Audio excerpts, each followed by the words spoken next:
What are those things anyway? Antennas? They're Batman's ears. Yeah, Batman's ears. It's what they are. Hello, everyone. This is James Harper. Welcome to the Real Estate Halftime Show. This week's episode of Going Big or Going Home in the Real Estate World. And we have a very special guest that kind of got off the bench of life, was basically in the health and fitness arena and jumped over to real estate. So we want to hear a little bit about how that's transitioned, what he's doing today, and get his take and experience on what's going on in the Nashville market.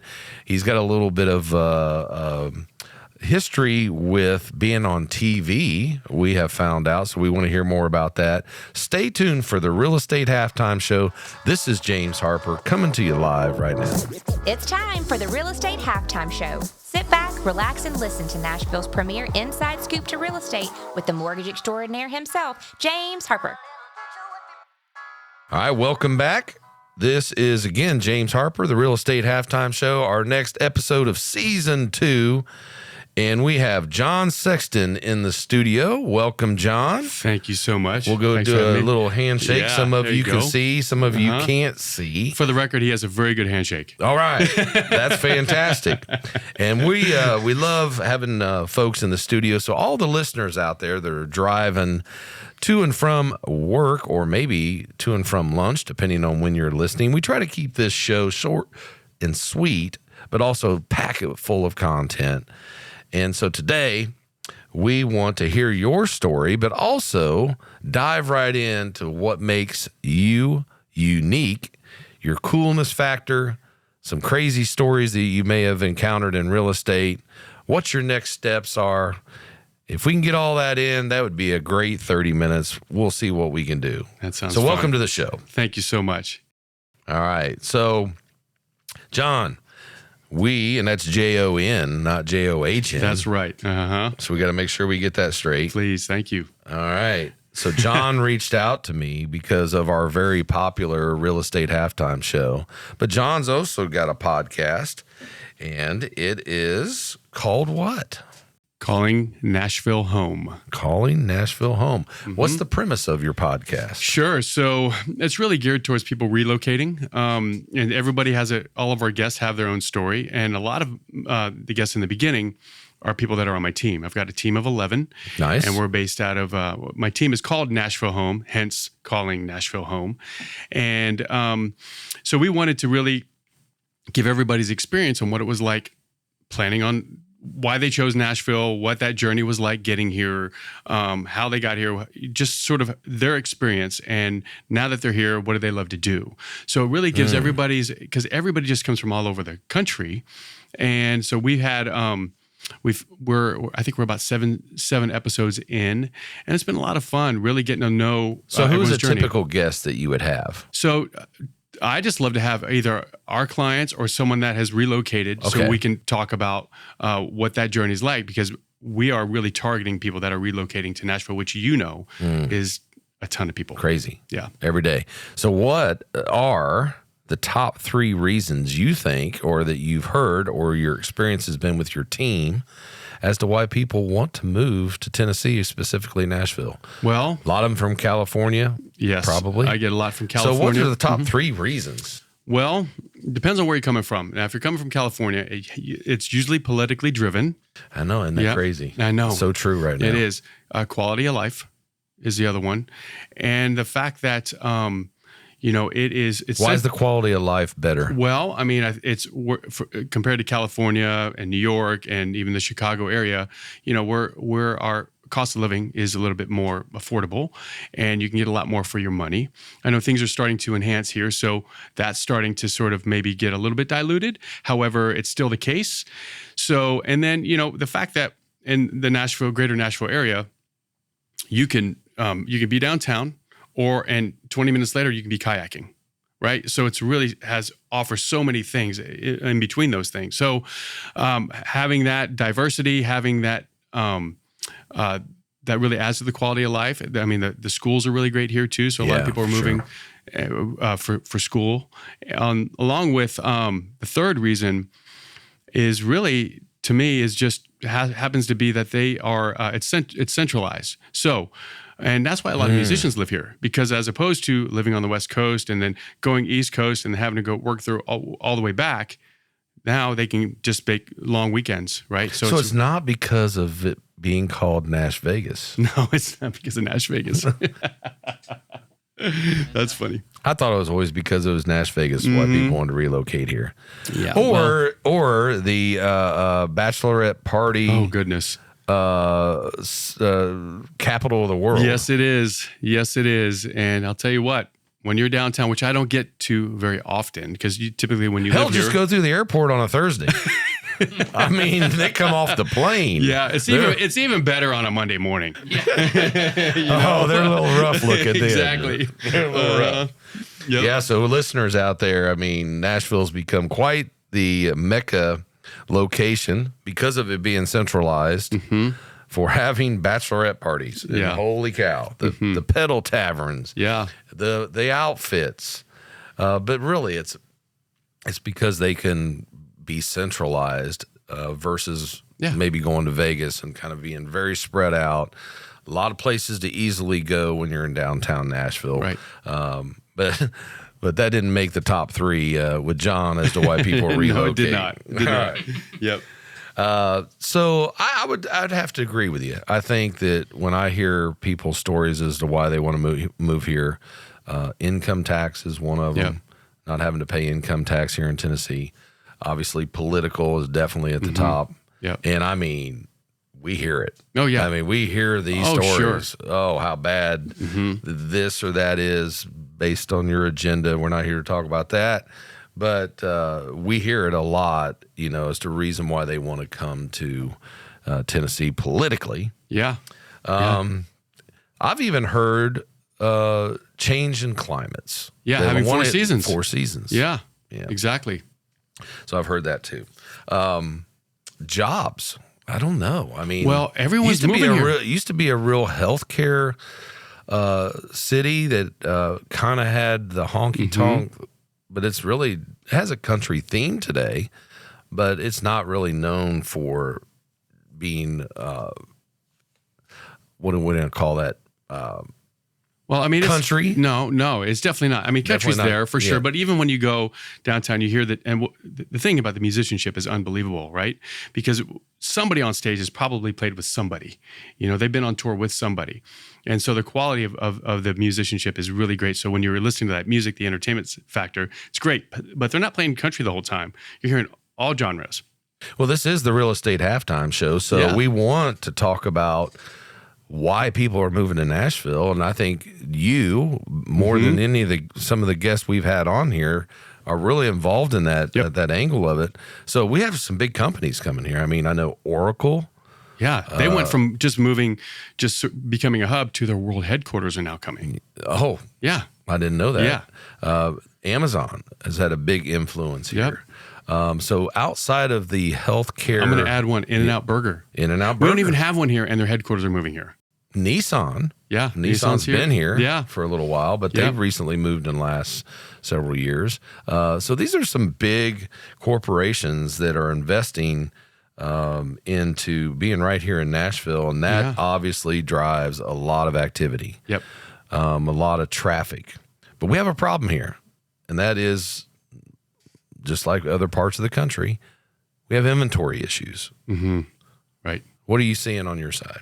Well, when it comes to inventory, how to get some of these people that are wanting to relocate, what do you see happening in the next 6 to 12 months and then maybe next couple of years just related to inventory? Well, when people are relocating, they have to move. So that's a little bit of a different buyer, right? Because they have a purpose. They're not.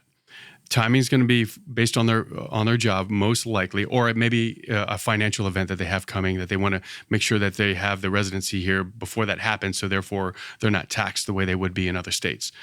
So, when you have someone relocating, it's a little bit different conversation. Now, granted, the inventory that we have, it may be feel a little bit limited. I know there's a lot of things that have been sitting on the market for a while, but and usually if you're moving from locally, then some people seem to be waiting, right? No, for sure, and you know that too. Yeah, you know that too. So so with that, but what we try and do, and we as a group, we really emphasize the 3-2-1, 2-1 buy down options, and we like to say our clients usually don't pay today's rates. Right? Because we go to guys like you and we say, hey, let's craft something that gets them in a position to where they can get a really great rate.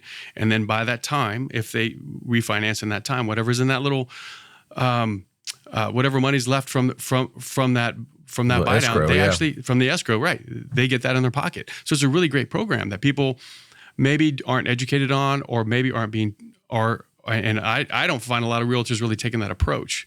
Here's what I find fascinating with what's going on today, and what I mean in the last, we'll say 6 to 8 months, is we're seeing a lot of seller concessions, which means for those listeners, the seller is paying the buyer's closing cost to some degree. And that could be anywhere from $3,000, $4,000, $5,000 up to $10,000, $15,000, depending on the price of the house and what the seller's capability is to do that. Mm-hmm. The phenomenon that I see is you wouldn't typically see that kind of scenario or phenomenon if you had an inventory problem. Correct. Because then that means you got a lot of buyers that are ready to buy. Yeah. So you don't have a need to do that. Right. Well, we don't have buyers either. Mm-hmm. So we have an inventory problem. We have a lack of buyers right now because of interest rates. Correct. But yet we have sellers giving some pretty good concessions. I think that's pretty interesting. I think so too. And it really is a buyer's market. I mean, because when you know how to craft a deal, when you can craft a deal to gives them that lower interest rate, which we just talked about, the seller concession, it's a really great incentive for buyers right now. And so, and as anyone, what is it, about every $10,000 you borrow is roughly at this point $70 a month or so, maybe a little less, maybe a little less. But we'll just call it for that for the conversation. Yeah. So to me, I've always taken the approach of, because it's got to be a fair deal for both. However, I'm all about, well, what is the seller's net? What does that need to look like? Well, I'd rather get $20,000 of concessions versus ask for $20,000 off the price, because then that's $140 a month that you're saving if that $20,000 off. However, if you craft the deal to where you get a rate buy down with that $20,000, then that's going to save them hundreds and hundreds of dollars, or it could be even thousands of dollars a month, depending on the price point, right? So that I like to play that game, and when you really educate your buyers on that process, it makes the negotiation a lot easier. I'll tell you one, and I always think it's interesting too when we get in different market segments or market trends, probably is a better word. How sometimes loan programs, for example, like 2-1 buy downs and 3-1 buy downs, we haven't done those for years. Yeah. Because the rates being so low, there just really wasn't a demand for it. Right. So as the market started to increase in the interest rates, all of a sudden this loan program becomes a phenomenon. Sure. And it's a great product that allows people to kind of get into a house now, give them a couple of years to figure out if they can refinance or do something different in their life. But another one's starting to pop up now, and that is bridge loans. Oh, sure. Holy cow. We've had inquiries for bridge loans just in the last week, probably 3 or 4. Doesn't sound like many. Right. But the reason why that's happening is, again, we have an inventory problem. We have people trying to sell their homes because they want to move. Mm-hmm. They have a lot of equity sitting there, but they can't afford both house payments. Right. And they want some time to figure out how to get into the new house and still sell this other one. Right. So we've actually seen a little spike here on doing bridge loans. That's interesting. So that but makes sense. We don't have to count this payment here. Yeah. For up to 12 months. Okay. So keep that in mind for any of your out-of-town buyers that are wanting to just get here. Yeah, I mean there are a lot and have a lot of equity, like in California, or Well, here's the thing: if you bought before 2020, then you've got a lot of equity. Right? Yeah, at least in our area. So what? So you're let's back up here. So previous guest, we were talking about what's your number one. Oh my goodness, what did he say? Because I want to know what yours is. And I have to put my glasses on here so I can read my notes. We will find this here in a second. We may have to do a little. We have to speed through this. All right. What is your number one something that you feel like that makes you unique, or is your coolness factor? So when you decided, I want to do relocation, is that your number one something that you want to, focus and be in that lane primarily? Well, I kind of have a 1A and a 1B. Is that fair? Yeah, sure. So I would definitely say relocation is a big part. I got the whole alphabet. And my 1Z. That's a good one. We got A, B, B. Yeah, that's right. Exactly. That'll be a good little outtake. That's funny. I got the whole alphabet.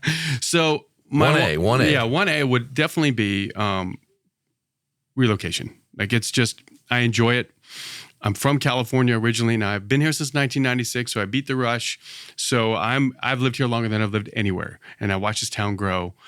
But I have that connection through just the SOI, and I've just been very successful with, especially coming from the West Coast.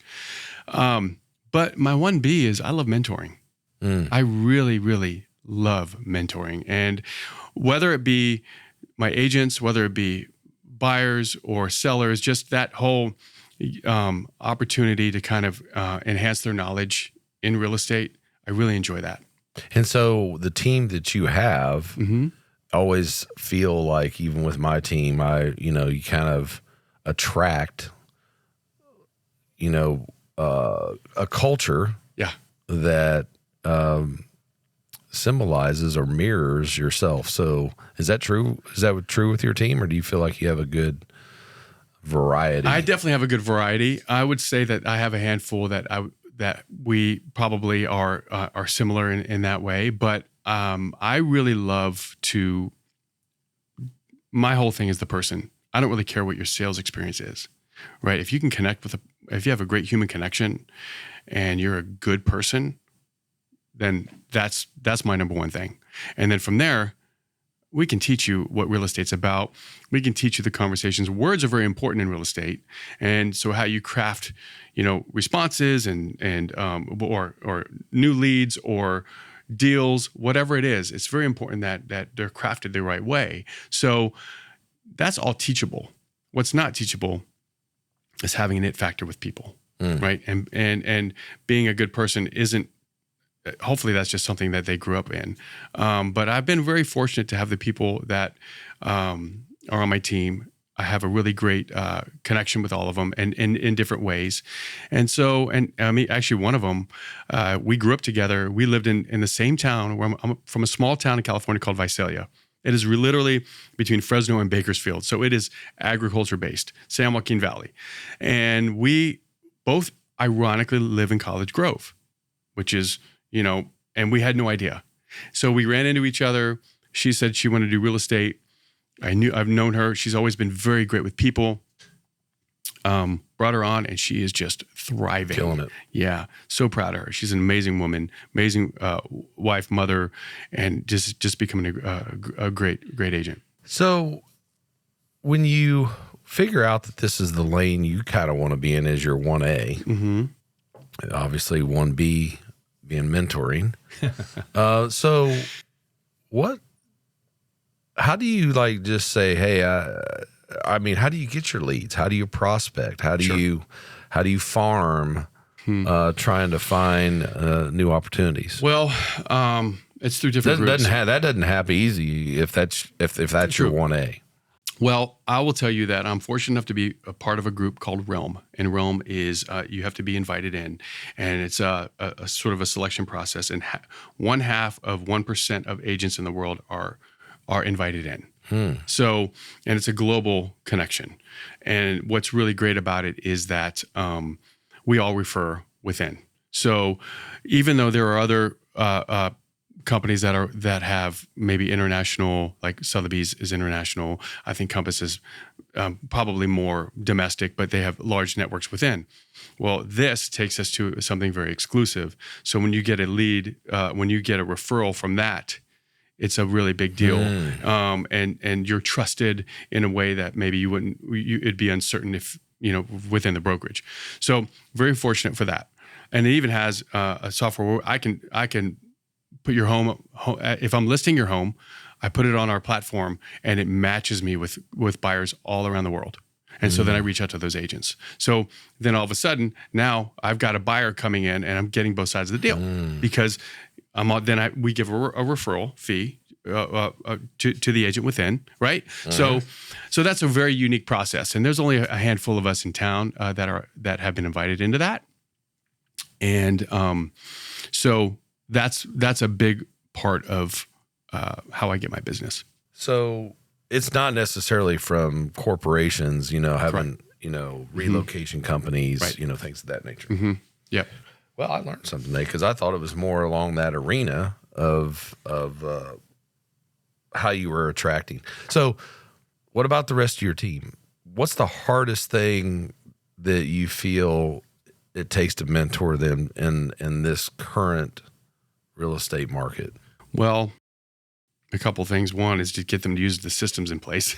That's always the hardest, right? I've got really great systems in place. This is nothing against real estate agents, but I always say the hardest thing is just getting them to press the button. Yes.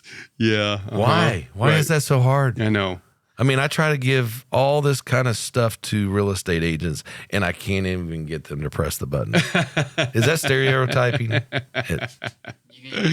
We might get canceled. This show is maybe over before it ever gets started. No, seriously, I think it's So systems. Systems is important, but also, and when you're within the system, we have different lead generations that we use, and so to be able to follow up and use those resources. But you just have to stay in front of people all the time. Top of mind. It is, and social media is a great way to do that. It's not the only way. There's so many different ways. Making phone calls, wishing people happy birthday, just staying in front of the people. Doing a podcast, videos. Exactly. It all helps. Emerald Room. Shameless plugs. No, I think it is. I think it is probably the toughest thing is mentoring, and we've talked about it. I've talked about it with my team is you have to hunt now more than you've ever hunted. You sure do. And hunting doesn't mean that you're just wearing somebody out. It's just literally staying top of mind, engaging, having conversations, communicating, making calls. Like you said, it's. Well, I mean, even like, for instance, if I go to a restaurant and say I decide to sit at the bar for lunch and I just make sure I talk to people. I want everyone to know. I want to find out what they do. I want them to know what I do and get to know people at and maybe a little bit deeper level than when I sat down with them. And that's not hard stuff. Yeah. But for some people it is. And if that is, you don't need to be selling real estate. Agreed.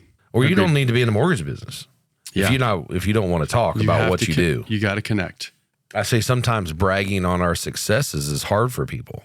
Yeah, I don't have a problem with that. No. Tell your testimony. Well, here's the thing. Zach always yells at me for not doing it. Yeah. He's like, tell your testimony, man. I'm a real violent character. I'm telling you, it's accolades and growth and all of that. It's important. Perception is important. People need to know what you've done. And if you can't be your best advocate, it's really hard to find someone else to do it because everyone else is so focused on their own life. Life is busy for people, whether you're in real estate or not. It just, life gets in the way. So you've got to be able to talk about it. From your database perspective, especially, I think we all, we've talked about this on the show quite a bit, amnesia. Clients get amnesia. We heard a statistic where 86% of clients can't remember who helped them with their real estate transaction. Oh, that is crazy. That is crazy. Yeah. And you spend all this time driving them around Yep. or maybe meeting them or going to lunch or dinner, way more than us as a lender or Yep. as a loan originator. And they can't remember who they did a transaction. 80, I thought that was really high. Yeah. And that was, I can't remember the source, and I should have that available, but that was a high percentage. And so, unfortunately, that makes it sound like we in the industry are very transactional, but Right. it's not the case. No, it's very relational, and that's the key. Is you got to keep those relationships going, and it's not just for your business. It helps your business. You got to be genuine, just genuine about it. Call, ask how things are going. Know what events happen. Do you track how much referral business you get off of your current database, or how much repeat business you get off of your past client database? I get a lot of repeat business. Don't ask me to give you exact numbers. I couldn't tell you that. I don't know the metrics to it. You think it's 50%? Oh, it's probably more than that. Okay. Yeah. That's fantastic. Yeah. I think that's great because that is a lot higher than what most people would probably admit or that we could factually probably validate. Yeah. Well, and I do work a lot with investors as well. And so that is helpful in regards to that repeat business. And then once I had a guy in Michigan, I made him $1.2 million in like a year and a half based on using certain strategies for new builds, and especially in the downtown and the high rise sector. So you're going to get, and when people see that, and then all of a sudden, and you're constantly working on 1031 exchanges to move over from one to the other, and you're just trying to keep their investment growing and growing. So that's something that I do a lot of, and that's probably why a lot of my repeat business is at the level it is. Well, that's something good to have a feather in your cap. 1031 exchanges, avoiding tax through reinvesting in real estate. Not a lot of agents know how to handle that kind of scenario. So that's definitely something that if you want to reach out to Jon and learn more about, we'll get his info here towards the end of the show. But we want to go into this next segment, which is you're going to have a show, right? I have a show. You have a show. Yes, my first 6 episodes. I get 6 episodes. One has already been released. Let's talk about that. Yeah. So where can they see your face and watch your show? It's kind of all over HGTV to Apple, Travel Channel, CNBC. It's a lot of the streaming channels, and it's called American Dreams. And my segment is called Selling Nashville. Selling Nashville. And when does it air, and how do they see you? So the first one is out. And that's currently out now. So you can go to my YouTube. It's at Jon.Sexton, SEXTON. On YouTube? On YouTube, that's right. Or you can look it up on Apple. You can just look up American Dream, and then my segment will pop up. Selling Nashville on American Dream. And I just shot my second episode, which is going to be a ton of fun. There's a new high rise. It's the highest high rise in Nashville. It'll be 60 stories high. And I interviewed the developer, and it was just a ton of fun because this guy, Tony Giarratana, he is the guy that is basically responsible for colonizing downtown. He started the first high rise. That was residential, and he started that process in '93. There was no one lived downtown really, and then he brought it. Then he built the Viridian, and then he's built the 505. He's built a ton of them. Both out there. Are beautiful buildings. Yeah. And so this one, the working name was the 1010, which is double the 505, but they've just recently rebranded it Paramount, and it's an incredible product. And it's kind of has the residences start. I think they start around the 40th. So are you going to be the exclusive team for? Oh boy, Paramount? would I love to. Are you going to be one of the teams? Well, so here's the thing. I'm probably going to be bringing a lot of buyers that way. That's what I'm because his truth is his daughter who's great. She's a licensed agent, so she kind of handles that for him. I think you mentioned that. So they're kind of sidebar here. There used to be a myth, and I don't know if there's any truth to it, that no building could be taller than the tip of the Batman building. So he talks about that. Okay. He talks about that. And so is this 60 stories go above that? It does. How did he do it? How did he? Because so is that because of the skyline? Yeah. Skyline purposes. I think so. Here's the thing: is Nashville's become so vertical, and it's got like 40 more high rises that are planned. Wow. Yeah. I did not and so know that. now and that's Where? 50. Yeah, exactly, exactly. Well, with the East Bank happening and all that too, Yeah. with the stadium being torn down. Yeah, and, that's true. Which is going to be great because we're going to have that waterfront experience. We don't have that here. The way that maybe like if you've been to Chattanooga, they have a really great riverfront area where restaurants and retail and all that. So we're finally going to get that in Nashville. And so I think when it comes to that, like on that side of it as well. But that being said, is that he actually talks about when he was building the Viridian, which is right next to the LNC building, which was I think that was the first tower, high rise. And so they wanted it to be just a little bit shorter than that. They asked him. And so, of course, he did it, but he was able to pull this one off. It's just he's been doing it. He's the godfather of high rises downtown. Must have. So we don't know how much taller. No, I don't. But so the myth has been broken. Yeah, there will be a building taller than the Batman building at its peak. Yeah, and he's got a high rise. It's a penthouse on the top of the 505, which is the 40th floor. And though you're looking down at the Batman building from there, but you don't get the peaks, right? Right. Yeah, it's deceiving. It's deceiving because when the 2-column. Yeah. What are those things anyway? Antennas? They're Batman's ears. Yeah, Batman's ears. It's what they are. All right, so first episode has aired, right? Yeah, it has. And you can go to American Dream and see it, and then you've got 5 more episodes airing. What's going to be the theme of this TV show for you? It's no drama. Let me just say no that. drama. Yeah, just because it's selling Nashville, it's not so like it's not reality TV. No, it's real TV. Real TV, but not reality. Yeah, exactly. How about that? So not the Desperate Housewives of Nashville. No, goodness gracious. Okay. No, it is all about lifestyle, culture, and real estate. So I'm really excited that the one that I just shot, but my next one's going to be. So are you going to like maybe different businesses, food, restaurants? So this one I'm going to Southern Grounds, the next one, which is Zach Brown's studio. And one of my dearest friends that I grew up with in Visalia, my town from, we literally grew up across the street from each other. He plays in the band. And we're going to tour the studio together. It's a 3-story, it's an unbelievable studio. Be sweet. Oh, it's really, really incredible. I'm really looking forward to it. Oh, well, that's a little fun fact about John to all the listeners out there. He came here to pursue music. That's true. And what was that in? Harmonica? I played the triangle. Play the triangle. No, so I've written in my previous life. I used to write songs for film and television. That was no joke at you. It's just that when I first moved here in '98, everybody always asked me, "Well, what did you move here for? Mm-hmm. What music?" And I'm like, "No, I'm an engineer."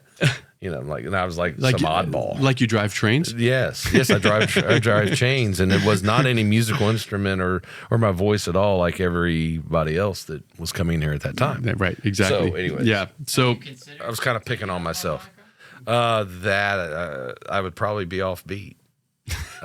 Okay. No, I actually do play the piano. Yeah. But it's very, very sparse. So chopsticks and stuff like that. Yeah. I can play 2-handed chopsticks. There you very nice. Very nice. All right. So what was your passion in music? Yes. So when I came out here, I was basically I'm a drummer by trade. Drummer, okay. Yeah, I used to take lessons from Sinatra's drummer. Mm-hmm. Is that you're a drummer as well? Yeah. So is Sergio. Okay, and there you go, Serge. And I played the snare in 8th grade. There you go. Very nice. Match grip or traditional? That's the question. I did it all. He's more of a German grip. Yeah. I gotcha.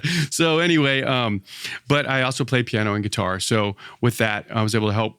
I've always been involved with the songwriting process, and then I was fortunate to write I was fortunate enough to write songs for film and television in my old life. And so, yeah. And then our band did very well and had a good following and ended up getting signed on a nice record deal. And nice. but that came and went. So that never really came to fruition the way that we hoped. However, you're not getting any royalties like Shaka Khan or no, but I am getting some royalties now. My royalties used to have a comma in it. Oh, and now I'm lucky to be over $100, and that's per quarter. So a friend of mine wrote all the original for Shaka Khan. No, and just recently sold it for just an absorbent amount of money. That's amazing. But still gets that mailbox money every month because he didn't sell all the royalty rights. You're right. So he probably sold the publishing side, but not the songwriting side. It's a whole. That's a whole thing in itself. It is. That is. We're talking all things real estate here, but we jump into. We're Music City, so it all counts. Music City, yes. It all counts. Well, anything else you'd like to share with us today about what you think is up and coming for the real estate market, why they should reach out to you, and talk about their real estate needs and how you can show them around Nashville? Thanks. Let's promote you here. Thank you very much. Well, what I like to say is that Nashville, I mean, it's a place of destination. People come here, and when you live here, all your friends come here to visit you. So it's super nice, right? That way you're not having to constantly travel. They're traveling to you. Yes. Huge benefit. But, with all the relocation that's happening, which we love, and then people that are in the process of really taking advantage of their equity, right? And so we always, when we call people, we talk to them about, because we have a lead generation that kind of shows us kind of what their home value is based on they filled it out and it's come to us. And the conversation always isn't about, hey, here's what your home's worth. What do you want to sell it for? It's, hey, here's what your home's worth. Look how much equity you have. Let's use that to continue to grow your net worth. Parlay it. Mm-hmm. Yeah. And so it's a really great time to use your equity, even though rates are a little bit higher, but still we can take that money and turn that into something that gives you a much higher rate of return and it's just well worth it and grows your net worth and it's appreciating. And we're in one of the hottest markets in the country. So what specifically inside of Nashville in the next 5 years, what are going to be the top three places? Top three areas that you think are going to be the hottest? I mean, I'm hearing like maybe Trinity Lane area, out of the box type of areas. I'm gonna take a chance to say Maury County, MAU. Maury County. Yeah, so like Columbia and that side of Spring Hill, and there's just because everything is kind of growing. A lot of people are moving to like Brentwood, Franklin, and now Thompson Station, College Grove. It's grown. Now you've heard even on Rutherford side where Eagleville is, those areas are all really starting to grow, and you get a lot more land, and so home's a little bit more affordable. But now they're building.